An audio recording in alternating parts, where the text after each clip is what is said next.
Class 11 chapter 1 समुच्चय sets का आज हम लोग रैपिड रिवीजन करेंगे।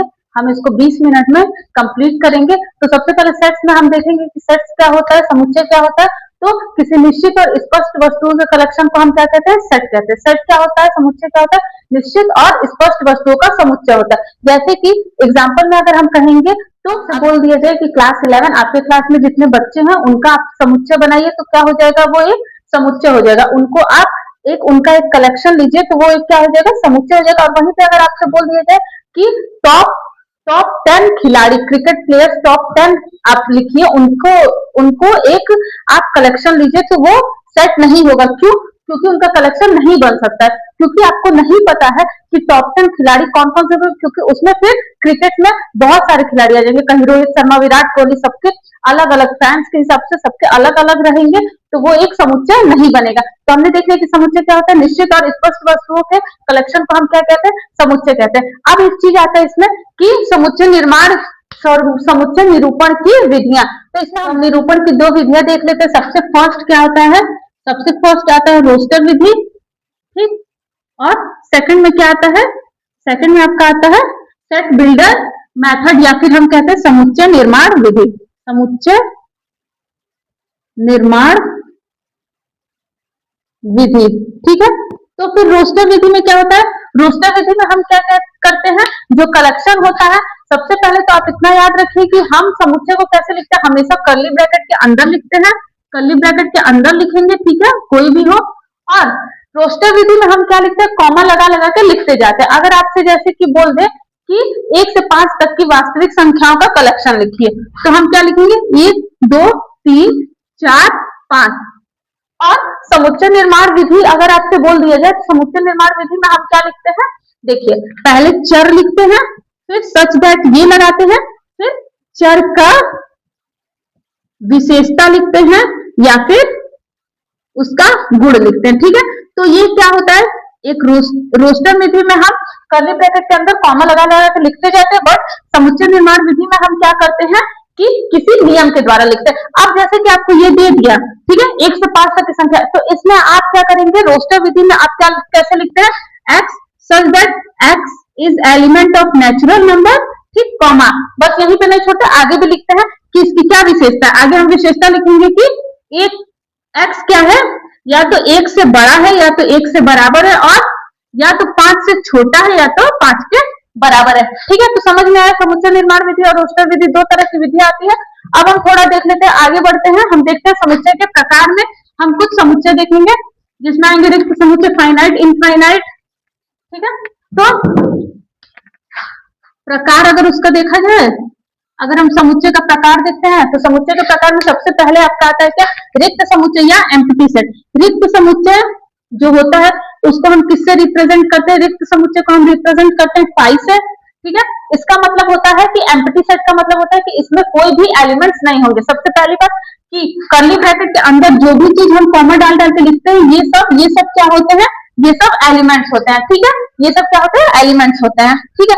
अब रिक्त समुच्चय क्या होता है, रिक्त समुच्चय जिनमें कि कोई भी एलिमेंट्स ना है। अब जैसे कि अगर आपसे बोल दिया जाए कि आप क्या करिए कि आप ऐसी संख्या लीजिए, आप ऐसी संख्या लिखिए, आप ऐसी पूर्ण संख्या, आप ऐसी नेचुरल नंबर्स लीजिए। चलिए हम आपसे बोलते हैं कि आप ऐसे नेचुरल नंबर्स लीजिए जो क्या हो कि 1 से छोटी हो, ठीक है, 1 से छोटी नेचुरल नंबर्स लीजिए। आपको पता है कि नेचुरल नंबर में क्या क्या आता है, गिनती वाले नंबर, जैसे कि 1 2 3 ऐसे आते हैं, आगे तक के नंबर्स आते हैं। और जब आपसे बोल दीजिए कि 1 से छोटा हो, 1 नहीं हो सकता, 1 से छोटा होगा, तो 1 से छोटा जब आप चले जाएंगे तो वो क्या हो जाएगा, वो रियल नंबर्स हो जाएंगे, वो वास्तविक संख्या हो जाएंगी, ठीक है। और अगर 0 इंक्लूड आप कर लेते हैं, बस 0 और इतना आप लेते हैं, तो ये क्या हो जाता है, ये हो जाता है आपका पूर्ण संख्या, ठीक है। तो इधर आप जब इधर चले जाते हैं तो ये क्या होता है, पूर्णांक हो जाता है। जब इधर आप निगेटिव में जाते हैं, सॉरी रियल नंबर्स नहीं, रियल नंबर्स में क्या होता है, वास्तविक संख्या परिमेय और अपरिमेय होता है, ठीक है। और इधर जब आप माइनस में जाते हैं, ये माइनस में जब आप जाते हैं तो वो क्या हो जाता है, पूर्णांक हो जाता है, ठीक है। तब जब आपसे नेचुरल नंबर्स का ऐसा कलेक्शन पूछ दे कि जो क्या हो, 1 से छोटी हो, तो 1 से छोटी ऐसी कोई भी नेचुरल नंबर नहीं है, यानी कि उस समुच्चय में क्या होगा, कोई एलिमेंट नहीं होगा। इसका मतलब क्या है, वो समुच्चय क्या हो जाएगा, एम्प्टी हो जाएगा। तो हम उसको कैसे दर्शा देंगे, हम उसको 5 से सिंपली दर्शा देते हैं। ठीक है, ये तो बात होगी रिक्त समुच्चय की। अब हम आगे बढ़ते, फाइनाइट एक आता है, एक इनफाइनाइट आता है। जैसे कि नाम से ही पता चल रहा है, फाइनाइट में कुछ होंगे उसमें, और इनफाइनाइट में बहुत ज्यादा होगा। ठीक है, तो अगर हम फाइनाइट देखते हैं कि फाइनाइट सेट क्या होती है, तो एक ऐसा सेट जिसको आप क्या कर सके, काउंट कर सके। ठीक है, काउंट कर सके। जैसे कि अब मैं आपको बोल दूं कि आप अल्फाबेट्स का कलेक्शन लीजिए, इंग्लिश के अल्फाबेट्स का कलेक्शन लीजिए या अंग्रेजी के वर्णमाला का कलेक्शन लीजिए, तो आप simply A B C D ऐसे ऐसे करके आप जेड तक लिख सकते हैं। ठीक है, ये आपका एक सेट बन जाता है, और ये सेट बन जाता है तो इसको हम क्या कहते थे, फाइनाइट सेट। क्यों? क्योंकि हम इस पे नंबर से काउंट कर सकते हैं, इसको हमको पता है कि ये क्या है, ए से लेके जेड तक है, हम इसको काउंट कर सकते हैं। ठीक है, ये तो बात होगी फाइनाइट की। अब अगर इनफाइनाइट सेट आपके आ जाए कि इनफाइनाइट सेट क्या होता है, तो जिसको हम काउंट नहीं कर सके। अब जैसे आपको बोल दे कि सारे नेचुरल नंबर्स का आप क्या ले लीजिए, कलेक्शन ले लीजिए। अब आपको अच्छे से पता है कि नेचुरल नंबर इनफाइनाइट तक जा सकते हैं। क्यों?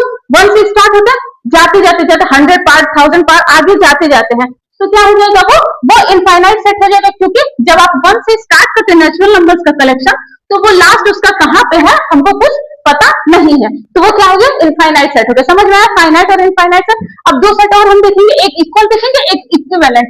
इक्वल और इक्विवेलेंट सेट हम देखेंगे, समान समुच्चय और तुल्य समुच्चय। ठीक है, इक्वल मीन्स समान समुच्चय, समान समुच्चय। ठीक है, अब समान समुच्चय क्या होता है कि समान समुच्चय में क्या होता है कि मान लीजिए कि अगर ए में आपका क्या हो, ए में 1 2 3 हो, ठीक, और बी में भी क्या होना चाहिए, बी में भी सेम यही एलिमेंट्स होने चाहिए, भले से उनका क्या हो, उनका ऑर्डर इधर उधर हो सकता है, लेकिन एलिमेंट सेम होने चाहिए। जैसे इसमें अगर 1 2 3 है, तो इसमें भी 1 2 3 ही होना चाहिए, कोई भी किसी में एक्स्ट्रा नहीं होता है, तो वो हो जाता है आपका समान समुच्चय। ठीक है, अब यही पे हम तुल्य समुच्चय देख लेंगे, इसी से कुछ मिलता जुलता है।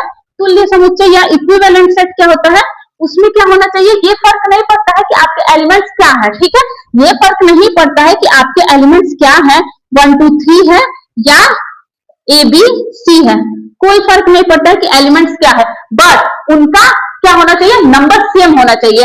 मीन्स ये 1 2 3 इसमें 3 है, तो इसमें ए बी सी इसमें भी 3 एलिमेंट्स है, दोनों के एलिमेंट सेम होना चाहिए, तो उसको हम कह देते हैं तुल्य समुच्चय। ठीक है, यहाँ तक बात क्लियर हुई कि समुच्चय के प्रकार अब हमने देखे। अब हम जल्दी से देखेंगे उप समुच्चय क्या होता है। तो हम देखते हैं उप समुच्चय क्या होता है। मैं जितना पढ़ा रही हूँ उतना अगर आपने पढ़ लिया उतना ही आपके लिए काफी होगा एग्जाम के लिए। ये रैपिड रिवीजन है, तो मैं थोड़ा जल्दी जल्दी आपको पढ़ा रही हूँ, बट इसमें मैंने सारी की सारे टॉपिक्स को इंक्लूड किया है। तो उप समुच्चय अगर हम देखते हैं कि उप समुच्चय क्या होता है, उप समुच्चय क्या कहता है या सबसेट क्या कहता है कि मान लीजिए कि a इज इक्वल टू क्या है, a इज इक्वल टू 1 2 3 है, ठीक है, या ABC है, और b इज इक्वल टू क्या है 1 2 3 4 5 है। ठीक है, तो क्या कहता है, अगर a के सारे एलिमेंट्स b में मौजूद हो, a के सारे एलिमेंट्स मतलब 1 भी होना चाहिए, 2 भी होना चाहिए, 3 भी होना चाहिए। ठीक है, ये फर्क नहीं पड़ता है कि b में और एक्स्ट्रा एलिमेंट्स 4 5 है, उससे कोई फर्क नहीं पड़ता, बट ए के सारे एलिमेंट्स किसमें होने चाहिए, बी में होने ही चाहिए। तो ए क्या हो जाएगा, बी का उप समुच्चय हो जाएगा। ठीक है, उप समुच्चय के साइन को हम ऐसे लिखते हैं, ऐसे लिखते हैं। ठीक है, अब यहाँ पे थोड़ा ध्यान दीजिए कि किसके तरफ कौन सा मुंह रहेगा, ये हमको थोड़ा सा आपको प्रॉब्लम कर सकता है कि बंद किसके तरफ रहेगा, खुला किसके तरफ रहेगा। तो सिंपली आप देखिए कि बी में 1 2 3 को तो लिया ही है, साथ में और भी सारी चीजों को लिया है, और साथ में 4 और 5 को लिया, यानी कि ये बड़ा है। जैसे हम मैथ्स में ऐसे वाला साइन लगाते थे ना, ग्रेटर देन लेस देन, वैसे ही अगर ये बड़ा है, बी बड़ा है, तो बी की तरफ मुंह खुला रहेगा, और ए छोटा है तो ए की तरफ क्या रहेगा, मुंह बंद रहेगा। ठीक है, अब एक चीज आती है, एक चीज आता है उप समुच्चय का अंतराल। उप समुच्चय का हम क्या देख लेते हैं, अंतराल देख लेते हैं। तो इसमें क्या आता है, एक तो आता है आपका क्लोज्ड, ठीक है, और एक आता है ओपन। ठीक, क्लोज्ड मीन्स बंद अंतराल, बंद अंतराल, और ओपन मीन्स खुला अंतराल। ठीक है, ये देखिए आपको मैं बता रही हूँ कितने टाइप्स के होते हैं, 4 तरीके से हम लोग लिखते हैं। एक तो ऐसे लिखते हैं, ठीक, एक ऐसे लिखते हैं, एक ऐसे लिखते हैं, एक ऐसे लिखते हैं। अभी मैं बताती हूँ कि कहाँ पे कौन सा यूज करते हैं, एक क्वेश्चन के माध्यम से। कि अगर मान लीजिए कि इसका कई तरीका होता है, अगर 1 से बड़ा है x और बराबर है, और 3 से बड़ा और बराबर है। ठीक है, एक तो ये दोनों के साथ इक्वल्स का साइन आया, एक इसके साथ इक्वल्स का साइन आया, इसके साथ नहीं आया। ठीक है, एक इसके साथ नहीं आया और इसके साथ इक्वल्स का साइन आ गया, और एक क्या हुआ, दोनों के साथ ही इक्वल्स का साइन नहीं आया। अब हमको इसको इंटरवल में अगर लिखना हो तो हम कैसे लिखेंगे? एक चीज आप ध्यान दीजिएगा कि जहां पे ये लेस देन और लेस देन के साथ में इक्वल्स का साइन होगा, वहां पे आप ऐसा वाला ब्रैकेट लगाएंगे। ठीक, अगर देखिए, अगर लेफ्ट साइड में लेस देन के साथ इक्वल्स है तो लेफ्ट साइड में ये वाला ब्रैकेट लगेगा, और अगर राइट साइड में भी लेस देन इक्वल्स है तो राइट साइड में भी ये वाला ब्रैकेट लगेगा। बट अगर लेफ्ट साइड में ये वाला है तो ऐसे आप लगाएंगे, और अगर और राइट साइड में केवल इक्वल्स नहीं है तो आप ऐसे लगाएंगे। ठीक है, अब समझ में आई? हम इसमें ऐसे लगाएंगे, इसमें लेस ग्रेटर देन इक्वल्स है तो ऐसे, बट यहाँ पे लेस देन है तो ऐसे, यहाँ पे लेस देन है तो ऐसे, और ग्रेट और लेस देन इक्वल्स है तो ऐसे, और यहाँ पे दोनों ही जगह लेस देन और ग्रेटर देन है, इक्वल्स नहीं है तो दोनों में ऐसे। अब देखिए कि एक से बड़ा और एक के बराबर, यानी एक को लेंगे, 2 भी लेंगे, और 3 से बड़ा 3 से छोटा और 3 से बराबर 3 को भी लेंगे।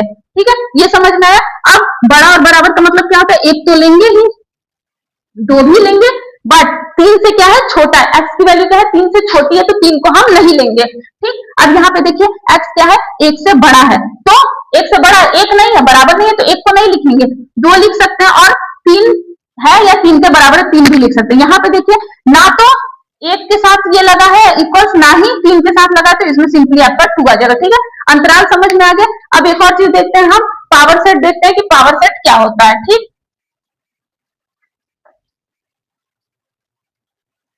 तो पावर सेट क्या होता है? घात समुच्चय क्या होता है? किसी भी समुच्चय का घात समुच्चय क्या होता है? वो डिपेंड करता है 2 के पावर n। ठीक है, 2 के पावर n मतलब उसमें रहने वाले एलिमेंट्स के ऊपर। अब मान लीजिए कि a इज इक्वल टू मैंने रखा 1 और 2, इसमें 2 एलिमेंट्स है, तो इसका घात समुच्चय कितना होगा? pa, इसको pa से डिनोट करते हैं घात समुच्चय को। 2 के पावर 2 एलिमेंट्स है, 1 और 2 तो 2, यानी इसमें 4 एलिमेंट्स होगा। अब देखिए इसको हम कैसे लिखते हैं? pa इज इक्वल टू, सबसे पहले कर्ली ब्रैकेट लगाते हैं, सबसे पहले इसमें एक एम्प्टी सेट हम लिखते हैं, 5 को लिखेंगे। ठीक है, फिर हम क्या करते हैं? एक का सेट ले लेते हैं। ठीक, फिर क्या करते हैं कि हम 2 का सेट ले लेते हैं। ठीक है, और ऐसे ही अगर 3 रहता है तो पहले एक एक का, फिर 2 का, फिर 3 का सेट लेके हम लिख देगा। अब हम देखेंगे कि यूनियन, इंटरसेक्शन और डिफरेंस क्या होता है। यूनियन का हम ये सिंबल बनाते हैं, इंटरसेक्शन का ये, और डिफरेंस का ये। ठीक है, अब देखिए a इज इक्वल टू 1 2 3 दिया, b इज इक्वल टू 2 3 4 दिया, तो यूनियन में हम क्या लिखते हैं? सभी को लेके लिख देते हैं। बस क्या होना चाहिए? आप जानते हैं कि सेट में कोई भी एलिमेंट क्या होना चाहिए? रिपीट नहीं होना चाहिए। ठीक है, तो a यूनियन b अगर हम लिखेंगे तो 1 लिखेंगे, 2 भी लिखेंगे, 3 भी लिखेंगे। अब देखिए यहाँ पे 2 है, 2 ऑलरेडी लिख चुके हैं, 3 है, 3 ऑलरेडी लिख चुके हैं, 4 बच गया तो 4 भी लिख देंगे। ठीक है, तो यूनियन में हम सभी को लिख देते हैं, बस कोई क्या होना चाहिए? कोई भी रिपीट नहीं होना चाहिए। अब इंटरसेक्शन में हम क्या करते हैं? जो कॉमन होता है वो लिखते हैं। अब देखिए इसमें 2 3 भी इसमें भी 2 3 है, इसमें भी 2 3 है, यानी कि वो क्या हुआ? दोनों में कॉमन हुआ, तो सिंपली हम 2 3 इंटरसेक्शन में लिखेंगे। अब डिफरेंस में थोड़ा सा ध्यान दीजिएगा, क्या होता है कि a इज इक्वल टू 1 2 3 है ना, और b इज इक्वल टू 2 3 4 है। अब हम क्या करते हैं? a माइनस b में b को माइनस करना है तो b को हम पूरा पूरा ही भूल जाएंगे, पूरा पूरा हटा देंगे। ठीक है, और a में क्या करेंगे कि a में ऐसे एलिमेंट जो b में भी हो उनको हटा देते हैं। अब जैसे a में 2 और 3 है, जो कि b में भी है 2 और 3, तो हम उनको भी हटा देते हैं, तो क्या बच जाता है? ओनली 1 बच जाता है। अब ये क्वेश्चन आपको आएगा कि यहाँ पे 4 है तो 4 भी तो बच गया, नहीं 4 को नहीं लिखेंगे, क्योंकि मैंने क्या कहा था? b को आप पूरा पूरा ही भूल जाइए, p को पूरा ही हटा देंगे, फर्क नहीं पड़ता इसमें 4 5 6 या फिर इनफाइनाइट तक है, कोई फर्क नहीं पड़ता, b को हम पूरा निकाल देते हैं। वहीं पे अगर आपका b माइनस a अगर पूछ देगा तो क्या करेंगे? a को पूरा पूरा आप भूल जाइए, फिर b में जो एलिमेंट है जो a में भी है उनको भी हटाइए। तो b में 2 3 है, जो कि a में भी है 2 3, तो उनको पूरा हटा दिए, क्या बच गया? ओनली 4 बच गया, तो b माइनस a। हम ऐसे लिखते हैं, दोनों अलग अलग होते हैं, a माइनस b और b माइनस a। आगे कुछ प्रॉपर्टीज देख लेते हैं। इसमें क्या होता है? a यूनियन b क्या होता है? b यूनियन a, दोनों बराबर होते हैं, a इंटरसेक्शन b और b इंटरसेक्शन a दोनों बराबर होते हैं। ये क्या होता है? कम्यूटेटिव प्रॉपर्टी होती है आपकी। ऐसे a union b union c is equal to a union b union c होता है, और ये a intersection b intersection c क्या होता है? a intersection b intersection c, ये आपका क्या हो जाता है? एसोसिएटिव प्रॉपर्टी हो जाता है। ठीक है, और यहाँ पे आप आइए a यूनियन 5, a के साथ 5 का अगर आप यूनियन लेते हैं तो आपको पता है कि 5 एम्प्टी है, तो जब हम सबको लेंगे तो क्या बचेगा? a बच जाएगा, और a इंटरसेक्शन 5 में जब हम कॉमन लेंगे तो केवल 5 बच जाएगा। ये आपका हो गया आइडेंटिटी। ठीक है, आगे और कुछ प्रॉपर्टी, आगे और भी प्रॉपर्टी हम देख लेते हैं जल्दी जल्दी। प्रॉपर्टीज देखते हैं, तो a यूनियन a क्या होता है? a के बराबर होता है, और a इंटरसेक्शन a भी a के बराबर होता है। यहीं पे हम यूनिवर्सल सेट, अगर u यूनियन ए लेंगे तो वो यू के बराबर होगा, और यू इंटरसेक्शन ए लेंगे तो ए के बराबर होगा। एक यूनिवर्सल सेट हम देख लेते हैं कि यू हम किसको कहते हैं। यू आपका ये जानेगा कि क्वेश्चन के अकॉर्डिंग बदलता रहता है। यू क्या होता है, सार्वत्रिक समुच्चय होता है। क्या होता है कि जैसे कि आपको नंबर्स का सेट दे दिया हो, अगर कि चलिए आप नेचुरल नंबर्स का सेट बनाइए, तो उसके लिए आपका यू यूनिवर्सल सेट का काम क्या करेगा, रियल नंबर्स करेगा। अब जैसे कि मान लीजिए कि आपका क्लास है, ठीक है, एक आपका क्लास है, एक क्लास 12 का क्लास है और एक क्लास 9 का क्लास है, ठीक है। और ये सब किसके किसके अंदर है, ये सब किसके अंदर आते हैं, 11, 12 और 9 के क्लास आपके पूरे स्कूल के अंदर आते हैं। तो ये स्कूल क्या होगा, आपका यूनिवर्सल सेट का काम करेगा, ठीक है। तो यूनिवर्सल सेट का मतलब ये होता है। और आगे हम देखते हैं एक और चीज है, वेन डायग्राम बहुत इंपॉर्टेंट चीज है और बहुत सारे क्वेश्चन उससे आते हैं। तो वेन डायग्राम क्या होता है, सबसे पहले याद रखिएगा कि एक आयत में हम क्या करते हैं, एक आयत लेते हैं, उसमें हम यू लिख लेते हैं, ठीक है, सिंपली हम यू लिखते हैं। यू क्या होता है, यूनिवर्सल सेट होता है। उसमें अगर दो सेट है, दो सेट हमने लिख लिया, ठीक, दो सेट जब लिख लिया, मान लीजिए कि ये सेट ए है और ये सेट बी है, ठीक है। अब जो ये पोर्शन होगा वो आपका क्या होगा, ए इंटरसेक्शन बी होगा, ठीक है। और ये वाला और ये वाला क्या होगा, ए यूनियन बी होगा, ठीक है। ऐसे ही हम थोड़ा जल्दी में देखेंगे। और ये वाला केवल केवल इतना पोर्शन क्या होगा, केवल इतना पोर्शन आपका ए माइनस बी होगा, आपको समझ में आ रहा होगा। और ये बस इतना पोर्शन क्या होगा, बी माइनस ए होगा, ठीक है। तो आपका वेन डायग्राम ऐसे हम निरूपित करते हैं और वेन डायग्राम से बहुत सारे क्वेश्चन आते हैं। अब हम एक और चीज देखते हैं, कॉम्प्लीमेंट देखते हैं। तो कॉम्प्लीमेंट क्या होता है कि अगर कॉम्प्लीमेंट को हम ए डैश से, जैसे कि कोई समुच्चय ए है तो ए का कॉम्प्लीमेंट क्या होता है, ए डैश होता है। तो क्या करते हैं, यूनिवर्सल सेट में से हम क्या कर देते हैं, ए को माइनस कर देते हैं। अब मान लीजिए कि यू इज इक्वल टू आपका दिया हो 1 2 3 4, ठीक, और आपका ए इज इक्वल टू क्या दिया हो 3 4 5, ठीक है। तो अगर हम ए डैश ए कॉम्प्लीमेंट लिखेंगे तो यू माइनस ए लिखेंगे तो क्या करते हैं, माइनस में हम क्या करते हैं, ए को तो पूरा ही हटा देंगे। फिर हम क्या देखेंगे, यू में क्या ऐसा कॉमन है जो कि ए में भी है। तो देखिए 3 और 4 इसमें भी है, तो क्या बच गया, ओनली 1 और 2 बच गया। तो ओनली 1 और 2 क्या हो जाएगा, ए कॉम्प्लीमेंट हो जाएगा, ठीक है। ये कॉम्प्लीमेंट वाले पे कुछ प्रॉपर्टीज हम देख लेते हैं। और एक ये तीन प्रॉपर्टीज है कि ए यूनियन ए डैश किसके बराबर होता है, यूनिवर्सल सेट के बराबर होता है। ए इंटरसेक्शन ए डैश किसके बराबर होता है, पाई के बराबर होता है, ठीक है। और ए कॉम्प्लीमेंट का जब हम कॉम्प्लीमेंट लेते हैं तो वो किसके बराबर हो जाता है, वो ए आ जाता है आपका, दोबारा से ए आ जाता है। और पाई का अगर हम कॉम्प्लीमेंट लेते हैं तो वो यूनिवर्सल सेट आ जाता है। ठीक इसी प्रकार जब हम यूनिवर्सल सेट का कॉम्प्लीमेंट लेते हैं तो क्या आ जाता है, पाई आ जाता है। आगे देख लेते हैं डी मॉर्गन थ्योरम क्या होता है।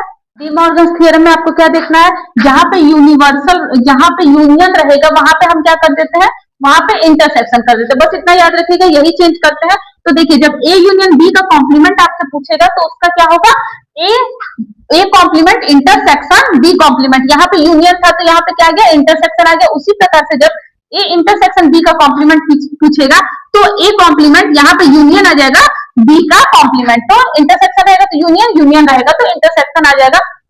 ये देखिए दो फॉर्मूलाज है जिनपे क्वेश्चंस आते हैं। तो देखिए जब एन ए यूनियन बी, इसका एन का मतलब क्या है कि मान लीजिए कि अगर आपका ए इज इक्वल टू 1 2 3 है, ठीक है, तो एन ए कितना हो जाएगा, एन ए क्या हो जाएगा 1 2 3। एन मीन्स है कि उसमें कितने एलिमेंट्स है, ठीक है। तो 3 एलिमेंट्स है तो एन यही काउंट करता है कि उसमें कितने एलिमेंट्स है, ठीक है। तो एन ए यूनियन बी कितना होता है, n A plus n B minus n A intersection B. वैसे ही n A union B union C, जब 3 आपके सेट रहेंगे तो क्या हो जाएगा, n A plus n B plus n C minus n A intersection B, एक बार बी इंटरसेक्शन सी और एक बार ए इंटरसेक्शन सी, माइनस के साथ फिर प्लस के साथ सभी का इंटरसेक्शन। फॉर्मूले के साथ हम आज के सेशन को अपने कंप्लीट करते हैं। अगर आपको वीडियो थोड़ी भी अच्छी लगी हो, थोड़ी भी समझ में आई हो तो आप जरूर लाइक करिए, अपने दोस्तों में शेयर करिए और हमारे चैनल को जरूर सब्सक्राइब करिए। मिलते हैं नेक्स्ट सेशन में। Thank you so much.